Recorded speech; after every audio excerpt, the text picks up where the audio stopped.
Before connecting an M.2 drive to the M.2 backplane, ensure that the blue retainer is located on the section of the backplane to accommodate the drive.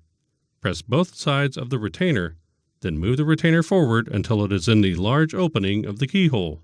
Remove the retainer from the keyhole. Insert the retainer into the correct keyhole and slide it backwards until it is secure, but not in the way for the installation of the M.2 drive.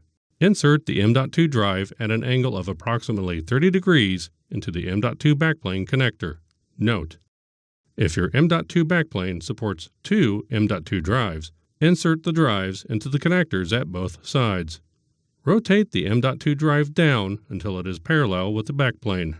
Slide the retainer forward onto the notch of the M.2 drive to secure the drive in place.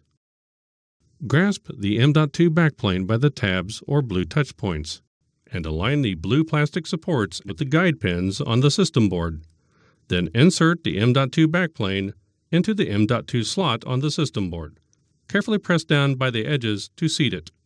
Align the rear of the riser assembly number 2 with the corresponding rail guides in the rear of the chassis. Carefully press straight down until it is seated in the system board and chassis. Note the orientation of the air baffle. Lower the air baffle tabs into the chassis notches. Connect the RAID supercapacitor module cable to its corresponding RAID adapter cable. Before you install the top cover, ensure that all components are installed and seated correctly. Lower the top cover onto the chassis until the mounting posts of the cover engage the guides on both sides of the chassis. Pivot the cover latch down and ensure that all clips are engaged.